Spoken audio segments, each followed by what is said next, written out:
Hello and welcome to So What You're Saying Is. I'm Peter Whittle. Now, thank you very, very much for subscribing to the channel, as you've been doing in your thousands, actually. But please, to those of you who haven't, do subscribe, won't you? Because what it means is that you will get notifications of each program as they come up. It's very, very simple. You just go to the subscribe button, click on that.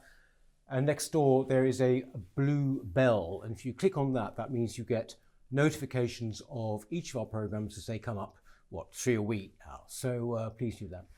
Now, I'm very pleased that my guest today is one of the new MPs who came in 2019. Gareth Bacon is MP for Orpington. Before that, he was on the London Assembly for 9 years, the last 5 of which he was head of the Conservatives there. He's also part of a new group which was started by Sir John Hayes called the Common Sense Group. They've just got a new book out, which you can see the cover of here. It's called Common Sense: Conservative Thinking in a Post-Liberal Age. Thanks very much for coming on, Gareth. Pleasure. You've contributed one of the essays. There's a number of essays in this book, and yours is about wokeism and how we can defeat it. I mean, I just thought it's best, because if we define this, because a lot of people, according to a recent poll, didn't quite even understand what the word meant. How would you define wokery? Well, wokery, I think it has its origins in the hard left. It's broadly anti-capitalist, anti-Western, anti-conservative, and I would submit anti-British. It seeks to completely change our understanding of our national identity. It's intolerant, borderline totalitarian, I think. It seeks to impose censorship on different points of view. It would see itself as a progressive, inclusive worldview that seeks out prejudice. But unfortunately, that doesn't really tally with how its protagonists behave. I think it's quite sinister, and I think it is, culturally, I think it is a very big threat to our way of life. Would you say, I mean, for example, we're recording this, the day we're recording this, there have been 3 examples of what you might call wokery. On the one hand, we've had a picture of the Queen taken down in an Oxford college. We've had increasing protest at the number of players taking the knee as well. And also there has been, for example, the journalist Julie Birchall has just been banned, I think, from Twitter, and she's lost her job at the Telegraph for something that she wrote a joke. Would you say that those are all examples of wokery? Yes, I would. I mean, to take the first one, the portrait of the Queen at Magdalen College, that's been taken down because she represents recent colonialism. And that is deemed to be, it's one of the great sins of wokery, or they perceive that as a great sin. Well, the Queen is our head of state and has been for almost 70 years. She is widely loved, I think, and admired across the country. She is the symbol of Great Britain. Now, she was Queen when we had the remnants of the British Empire, because, of course, she assumed the throne after the war, and the empire was in the process of disintegrating at that time. But what the woke left have done is they've taken words like colonial and they've superimposed the word racist on it. So it's now become interchangeable. And I completely reject the idea that the British Empire was founded on racism. If it was, then why do we have a Commonwealth? Where's Germany's Commonwealth, for example? If the British Empire was based on military conflict, based on enslaving people, stealing their wealth, then you would understand people kicking back against it. Now, that was the very definition of what Nazi Germany did during World War II, which is unsurprising, why they have no Commonwealth. But we have a Commonwealth made up of scores of nations who choose to be part of it. It's entirely voluntary, isn't it? Yeah. So why would they want to be part of an organisation that reminded them of their enslavement, if that indeed is what the British Empire was about? It wasn't, of course. The British Empire was about trade. So the idea that colonialism is equivalent to racism is something that I think is completely objectionable. And it's an example of how woke tries to appropriate language for its own purposes. So Queen, colonial, empire, racism. And I think that's appalling. And the irony of that, of course, is that Oxford University is one of the country's great institutions. It's centuries old. And these students who are benefiting from an education at Oxford that will stand them in good stead in their future years are rejecting one of the biggest cornerstones of our country and its institutions, i.e. rejecting the monarch. And I think that that's absolutely appalling. The question about taking the knee and whether footballers should take the knee or not, well, of course, this all sprang up after the Black Lives Matter protests a year ago, when football returned after the break imposed by the lockdown, the first lockdown. Players were playing in front of empty stadiums, and they seemed to think that taking the knee was something that should happen. And since crowds have started coming back in, it's been very notable that obviously people have been starting to boo. Now, I think the reason why people are booing it is because they see taking the knee as a symbol of solidarity with Black Lives Matter, the organisation. And there's a problem with that because Black Lives Matter is a hard left political organisation. It puts at the centre of its raison d'etre something that nobody argues with, because of course Black lives do matter, every life matters, nobody says that they don't. And so you can't contend that. But simultaneously, they're also advocating destroying capitalism, defunding the police, overturning the family unit. There's a strong strain of anti-Semitism in some of the stuff they put on social media. And taking the knee is seen as a gesture of solidarity with the organisation, not necessarily with the anti-racist sentiment. Now, in football, the idea of driving racism out has been something that's been there for a very long time. Kick it out is what it had been called. Kick out racism was what I think it was called before. And nobody argues with that. Everyone agrees that that is the way you should go. But players kneeling down in a gesture of subservience before a game, I think, is starting to get a bit preachy. And I do understand why some people are booing it. It's not because they're racist. It's not because they are pro-racism. It's because they are against this gesture, which they associate with a particularly unpleasant organisation. But isn't it also that the implicit in a lot of the Black Lives Matter stuff, well, not just implicit, quite explicitly in identity politics, it's this idea that you are racist, whether you know it or not, or whether, by sheer virtue of maybe being white or whatever it is. And so people are sort of reacting almost against that, aren't they? I mean, they're also reacting against being lectured to. Yes, I think that's perfectly true. See, I genuinely believe that most people in this country are quite happy to rub along with everyone else. We just want to get through our lives. We want to think about feeding our children's prospects, how work is going, just earning our lives, improving our family's existence. But the woke mentality is to impose their values on you and force you to confront them. And if you don't necessarily agree with everything they're saying, you instantly get branded as something. So it's not enough not to actually do racist things or say racist things. You have to actually attack racism and go out of your way to find it and oppose it. Otherwise, you are yourself a racist. And that I don't accept that at all. And I think people are getting a bit tired of being branded racist simply because they're not taking the knee to a militant organisation. That does not equate to racism. And I do think, I'm inclined to agree with what you've just said, that people are tired of being lectured and accused of things when they haven't done anything. If you're born with white skin, that doesn't make you a racist. It doesn't make you a white supremacist. It doesn't mean that you've got any kind of privilege over anybody. The idea of white privilege is one of these sinister things that has come about. I think about Irish immigrants that came to this country from Ireland. What privilege did they enjoy? I think about the desperate poverty there was in Victorian London. Were these people privileged? I rather think not. Some of my colleagues in the House of Commons who went to schools like Eton, who are black, am I more privileged than them? I don't think so. And I don't mind the fact that they've had the opportunity to go to these places. But this sort of attack on people, it's actually, if you flip it, if we were to say that someone who is born black must have a whole load of beliefs and understanding, we would be accused, rightly, of racism. Yes, yeah. And equally, these same charges on the other side of the coin are aimed at white people, and that's not racist. Yes. So this sort of, it's an unnecessary friction that I think that is not helpful, actually, because it's dividing people, it's pushing them apart rather than pulling them together. In your essay, you talk about what's happening with woke, which seems to be gathering pace, I would say, and people often think, oh, well, I think it's peaked. You hear this a lot. I think it's peaked. I think there's quite a pushback. In fact, and then something happens, you think, oh, actually, no, there's no tipping point. It's just getting worse. But what are your suggestions for defeating it or challenging it?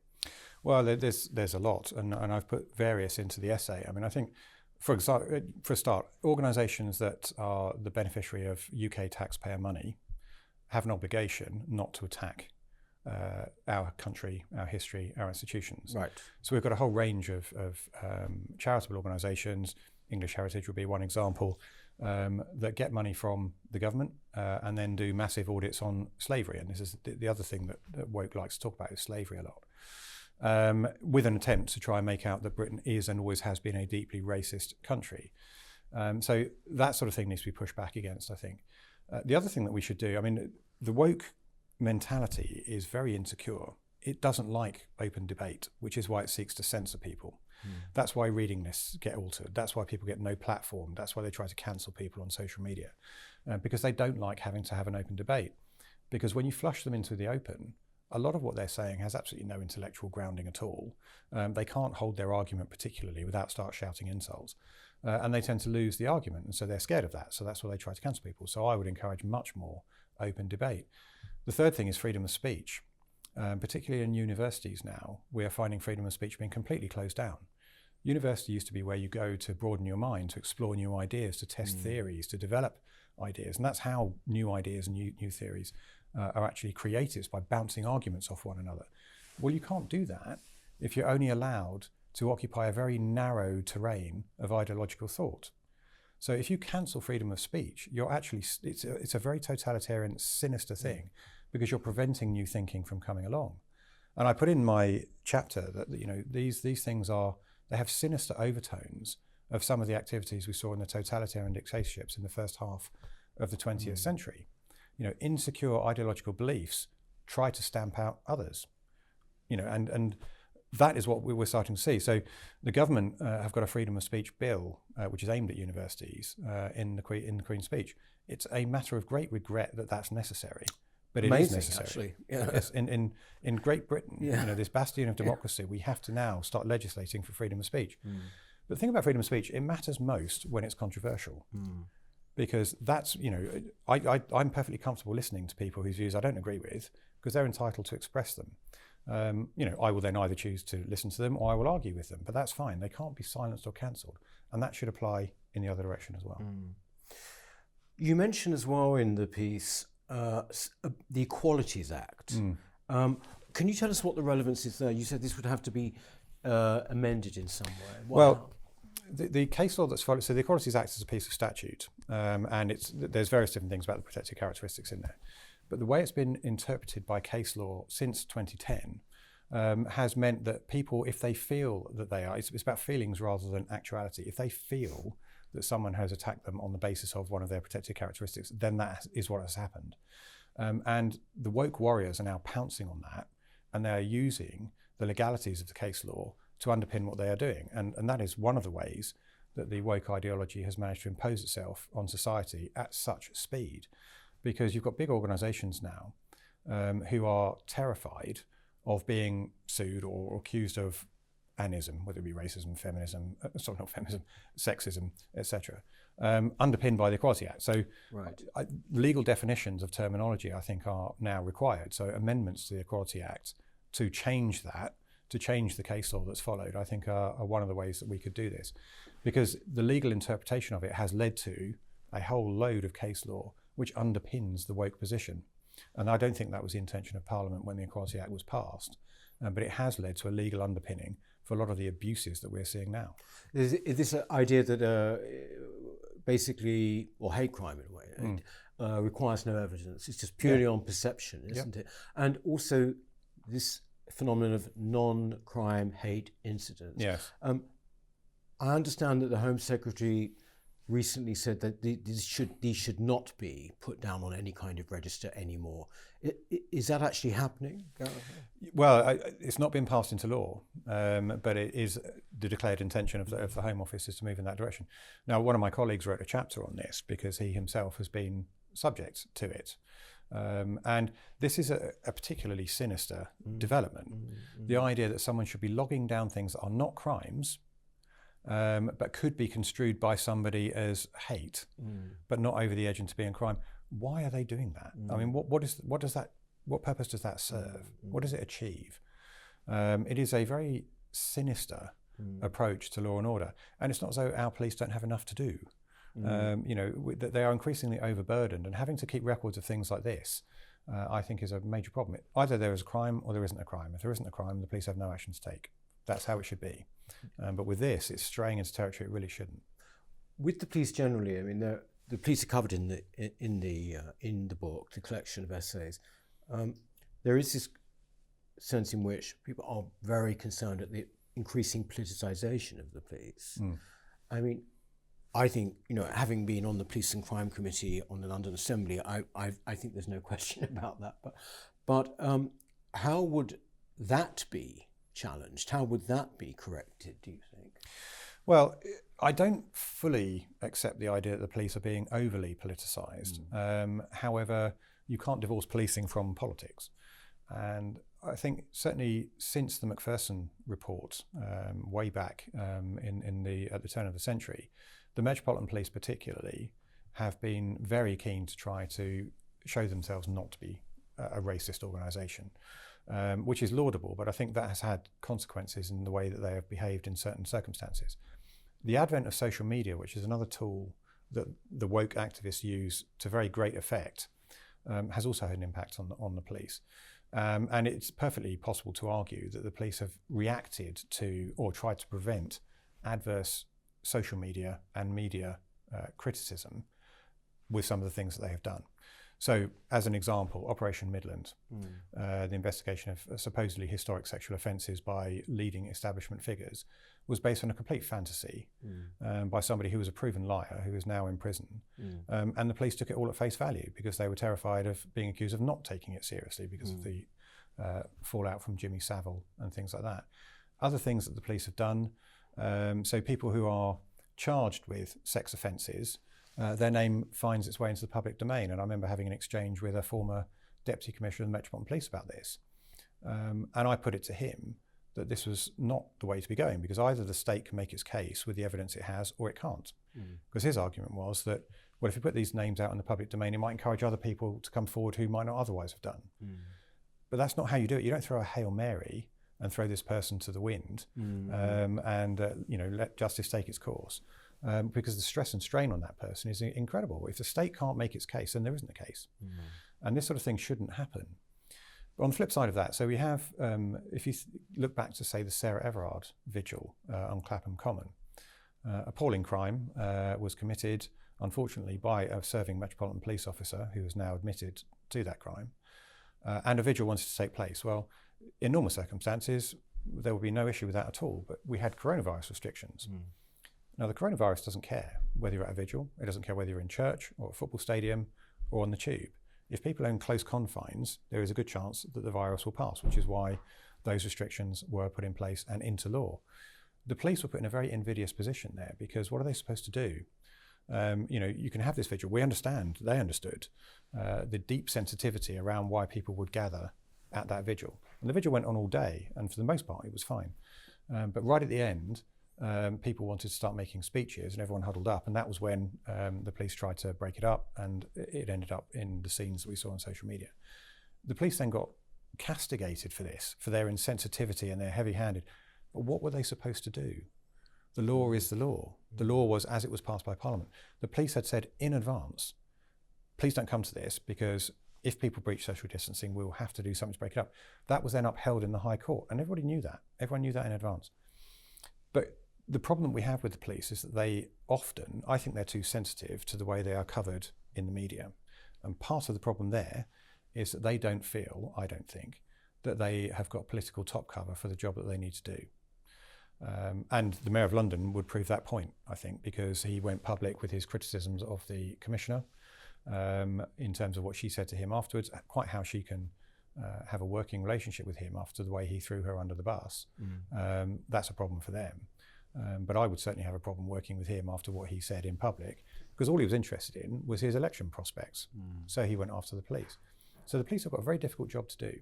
Can you remind us of what he actually said about... Well, he said that her explanation didn't satisfy him, or words to that effect. He was very much condemnatory in what he said to her, or said about her, because he said, I'll be asking for an accounting of this from the Commissioner. And then he came out and said, I'm not satisfied with what she's told me. And that's not working together. No.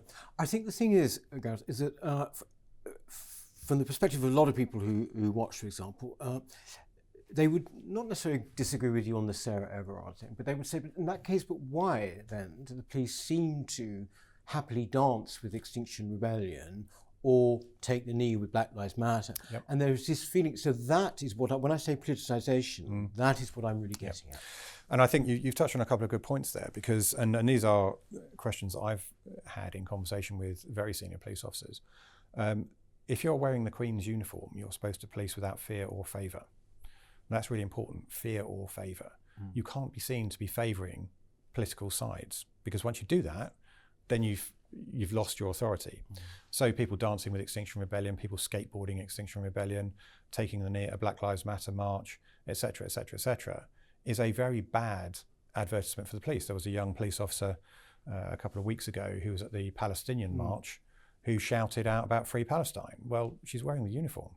And I think nothing's happened to her. I think I think there's disciplinary inquiries are ongoing.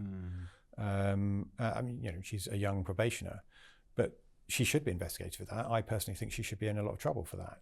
But that should apply across the board, regardless of rank. So when you have senior police officers in uniform taking the knee, that's a political statement, a political gesture. When you have junior police officers taking the knee at protests, that's a political statement. And police should stay away from this, because they are supposed to be neutral. They are supposed to enforce the law, not visibly take sides. And I think those are very bad developments. And I know the police want to be seen as a more friendly organisation than they might have been seen in the past. But they really mustn't blur the lines here. Their job is to enforce the law. And if they're there in their uniform, they are representing the state, they are representing the Queen. They should not be taking part in anything that could be construed as politically partisan, because then that inhibits their ability to actually enforce the law impartially. You mentioned there about Sadiq Khan and the Commissioner Sadiq. I should explain, by the way, Gareth was from the London Assembly and I was at Johnny Come Lately in. I joined him there, but so we were sort of sitting relatively near each other, won't be most question time. That place was pretty much the mothership of woke, wasn't it, really? Well, there were some notable exceptions, I would say, Peter, but yes, I mean, the other political parties, so the Liberal Democrats, the Greens and Labour, were much closer to what we would say is the woke ideology, and Sadiq Khan embodies much of the woke ideology. But there was some resistance. Obviously, the Conservative group doesn't really go with that, and yourself and your colleague from UKIP were sort of notably resistant. Indeed, I remember your very interesting exchange with Sadiq Khan about statues, which I gather is now doing the rounds on social media to the tunes of Land of Hope and Glory. So it's got about 1 million views. Yes, it's remarkable, isn't it? So yes, I mean, I think, because woke is very much a left-wing thing, and City Hall is certainly on the left of the spectrum. And I think a lot of people that work at City Hall don't necessarily regard themselves as left-wing. They just think that, well, we're the mainstream middle, like much of London does, like the BBC does, for example. But there's no doubt about it that they're on the left of the spectrum, and there is a lot of woke ideas in there. You obviously were effectively leader of the opposition to Khan on the Assembly. What do you make of him? Of Sadiq Khan? Yeah. In private, he can actually be, occasionally he can be quite reasonable, and sometimes I think, well, maybe I've misjudged you. Maybe you're not such a bad guy. And then he'll say or do something in public, and I think, God, what does it matter to you? He's a very political creature. He's very interested in his own position. He likes, I think, the platform that being Mayor of London gives him. He likes the attention. I don't think the impression I always got in the 5 years that he was mayor, that I was still there, I never got the impression he actually wanted to do the job much. He wasn't about outcomes. I know what you mean. Yes. He was about positioning. He was about attacking the government on everything. It was almost like a running commentary of what he perceived to be government failings. Brexit dominated a lot of his time. And he could argue plausibly that Brexit would have an impact on London, therefore he needs to have a view on it. But it's spilled over all the time into party political attacks. And that's what he was using his position for. So if you look at his house building programme that he likes to boast about, the truth of the matter is he's completed 17,000 houses in 5 years. That's negligible. That's making no difference at all. He hasn't got to grips with knife crime. That spiked massively and carried on going up throughout his 5 years as mayor. You know, key tangible deliverables he isn't delivering. He likes the profile. He's not so interested in the day job. And he can be quite, I think, unnecessarily nasty and unpleasant. I think the way that he treated some assembly members was over the line in terms of it just didn't need to be like that. So he can be, on occasion, I think he can be quite a small man in every way. And I think he should be a bigger man in the job that he's got. Why do you think, therefore, that he got re-elected, Gareth? Well, that's a very good question. I mean, because honestly, most people, you know, the one thing you came across was, he can't possibly be. You know, we've got shocking crime, all of these things, and also London very beleaguered. You know, people leaving London, things like that. Well, London is tribally Labour in great swathes of it. And if you leave aside the mayoral election and the assembly election and just count up the number of councillors for each political party, the number of members of parliament, the number of councils that are run by each political party. And you can see that he was starting with a very big advantage right from the off. And I think he ran a very similar campaign to the one that he did in 2016. The key difference was that this time he had a record to defend. But he didn't do a great deal in public, did he? I mean, I remember seeing 2 hustings on television, one on BBC and one on ITV. He might have done 1 or 2 more, but I didn't see them. That was pretty much it. There wasn't a great deal else. So he approached it with I think the objective that as long as I don't frighten the horses, so say or do anything particularly outlandish, I'm going to win because I've got the inbuilt advantage. And sure enough, that's what happened. I mean, in 2016, the only policy difference that he was really offering was what he called his fares freeze, which turned out to be a partial fares freeze. That was the only point of difference, really. Everyone else agreed that we need more affordable housing. Everyone else agrees that we need to crack down on crime, etc., etc. But he was going to freeze transport fares. And that was the only real differential. And of course, that's caused Transport for London some financial problems. So I think he won, not because he is Sadiq Khan. I think he won because he was the Labour candidate in a city that still has a very large Labour vote. His numbers went down quite a lot, but I think he started with a big advantage and maintained it. Do you have any truck with the idea, Orpington is a London constituency, isn't it, your constituency? Do you have any truck with the idea, which is sort of doing the rounds a bit, that, you know, the whole idea of mayors and assemblies is, you know, a bit dubious, really? You know, it's just a layer of government we don't need. I mean, do you think it's an important role? It's an important role, and it has an important, as a figurehead, it's very important. And I think all 3 mayors have brought their own personality to it. Ken Livingstone it's the only job he ever wanted in politics. It was a destination job for him.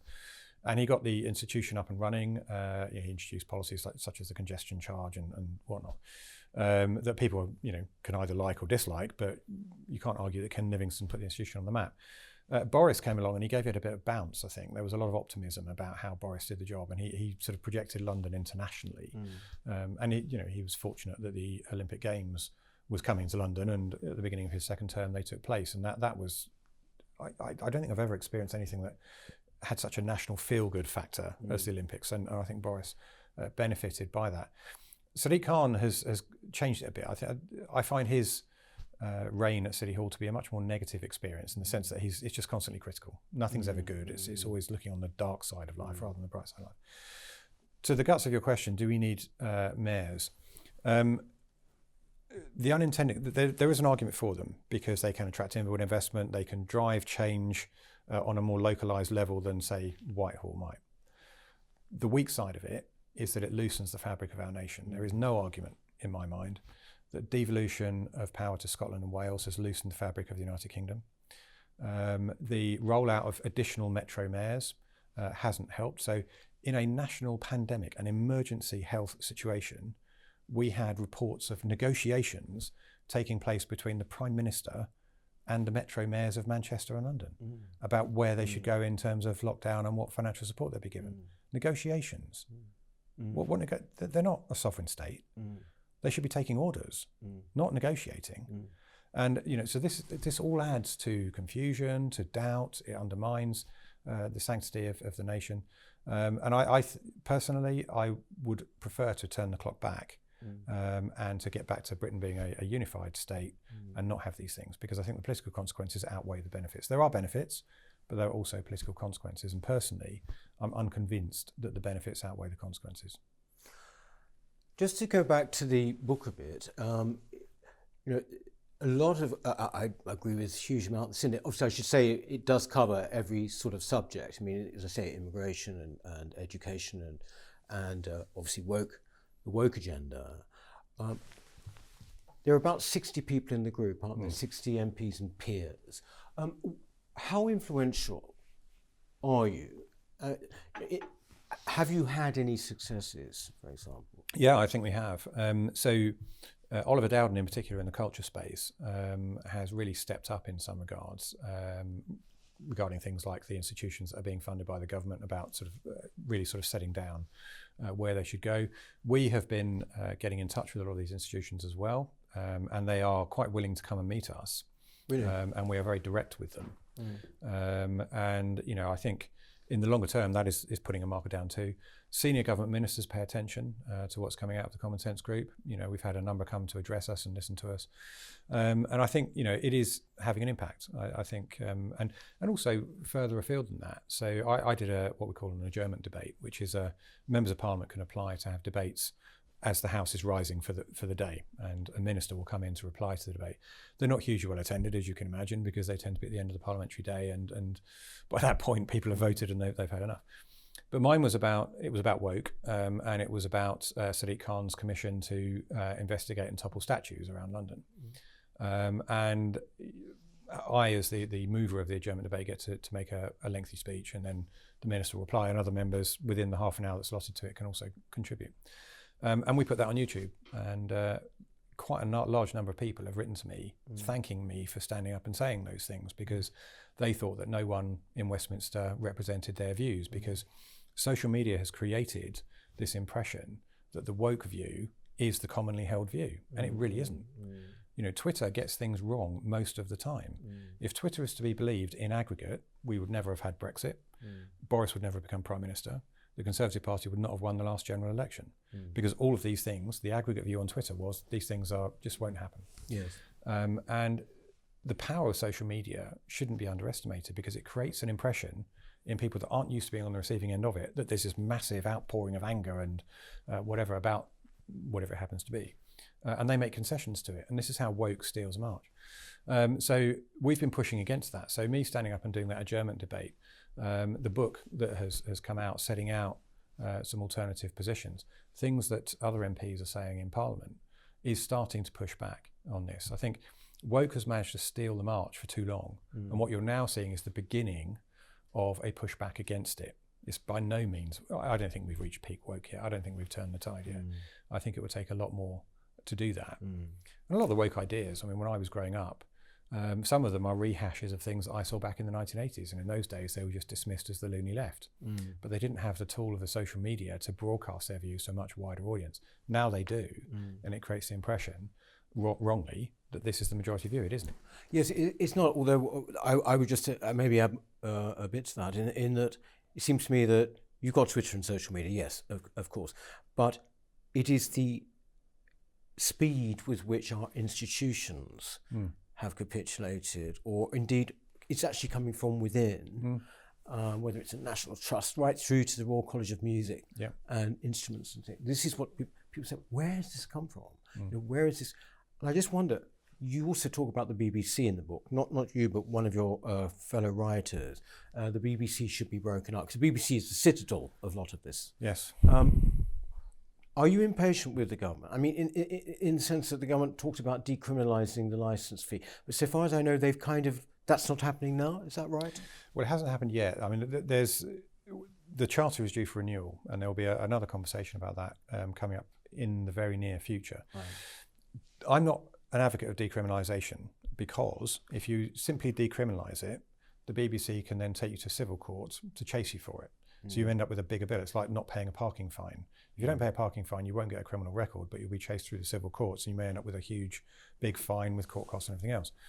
And decriminalising it, particularly for the over 75s, might mean that they end up in an even worse position financially than if they just had to pay the licence fee. My personal preference will be to examine whether the BBC needs to exist in its current form at all anymore. Right, okay. And if it does, then I think there is an argument for it to be a subscription service. And the reason for that is that the BBC is not impartial. It pretends that it is, but it isn't. As you said yourself, it's been at the forefront of pushing some of these woke ideas. It certainly doesn't act like the British Broadcasting Corporation. It seems to see its job as criticising the British state at every opportunity. And we've had umpteen examples from Brexit and beyond of panels being loaded in one direction, of, for example, people talking about the National Health Service, criticising government managing of the National Health Service. You'll get a number of people who might be doctors or nurses or so on, who then, it turns out, they are doctors and nurses, but they're also members of the Labour Party. Yes. And that's never acknowledged. So you get a view that this is the view of the National Health Service, and it turns out, no, it's not. Actually, it's a party political view. And stuff like that, I don't think is quite good. But the main point, of course, is that when the BBC was set up, there was one broadcaster, one channel. And this was the way to make it work, and that was perfectly fine. Now there's a whole myriad of alternatives available to people. One of my colleagues put it very well in the House when he stood up and said, when I go to buy my morning paper, I will choose the Telegraph or the Daily Mail or whatever I want. If I wanted to read The Guardian, I would choose to buy The Guardian, but I choose not to. So why, when I'm wanting to watch whatever I want to watch on television, am I obliged to pay a compulsory tax to get Guardian-type views fed to me through the broadcast media when I don't want them? That's unarguable. There's a multitude, especially with online streaming now. There are so many different sources for people to get their information. Do we need the BBC in the form that it was put in the 1940s? And if it goes down a subscription model and it wants to continue to broadcast the sort of views that it does now, well, that will be up to them. How popular is your view in the Conservative Parliamentary Party, would you say, about the BBC? I think there are a range of views. I think amongst backbenchers, I think my view is probably in the majority. It isn't. It certainly isn't unanimous. There are some defenders of the BBC, and to be honest, I mean, I used to be a great advocate of the BBC. I used to really like the BBC's output. I thought it was very high quality. I thought it was much more impartial than it is now. And there's a lot of good stuff that it did, but it's become just so, the balance has tilted so much that I now don't think it's capable of reforming itself back to where it should be. And if it can't do that, then I think it should lose the licence fee and should go to a subscription model. Finally, Gareth, you came into Parliament at a kind of rather a weird time, because you came in at 2019 and then bang, the following year we went into this lockdown thing. How has it been? I mean, how has it affected you as an MP, this whole thing? I mean, has it sort of had the effect of making you more remote? I mean, because you can't, I just purely anecdotally, some MPs that I heard of felt so frustrated and so far from the actual centre of things because of the physical restrictions. Well, yes. I mean, the first thing is I hope that my election to Parliament is entirely unconnected with the pandemic breaking out. But yeah, it's been a strange introduction because, we were elected on the 12th of December. So our first day in Parliament was the following Monday, and we did a week. And then we went into Christmas recess. I think I got my office probably the end of January, around about then. So that's when my staff were able to move in and we started functioning. And then, of course, we went into lockdown within 6 or 7 weeks. So we haven't really experienced Parliament as it normally would be. So the social areas in Parliament, the chamber itself, you can't get into the chamber unless you're on the call list. You have to apply through a ballot to get onto the call list, and so that's a lottery, and invariably the odds are against you. Right. And because of the need for social distancing, you can't just go in. You can't intervene in debates as you used to be able to. You can't, what we call bobbing. So you'll have seen at Prime Minister's Question Time in normal times, that whenever the Prime Minister finishes his answer, you see lots of MPs across chambers stand up. Those will be people that are not on the order paper. They're trying to catch the Speaker's eye in the hope that he might ask them a question towards the end if they can sort of jump in. You can't do any bobbing at the moment because unless you're on the call list, you can't go in. All of the committees at the moment are being done largely remotely. The social restrictions in places like where MPs congregate, so the tea room, the smoking room, etc. They're starting to reopen now, but they're with capacity restrictions. So a lot of my intake have not really experienced what it's like as an MP in Westminster properly. And one of the things that I was very keen to do in my first year as Member of Parliament pre-pandemic, in Westminster I wanted to go into the chamber a lot to observe more experienced members and see how they did things, what works in there, what doesn't, and learn from other people just by watching. And that hasn't been possible because of this. But in my constituency, I wanted to get out and meet as many of my stakeholders face to face as I could. So go around all of my schools to meet as many of my businesses.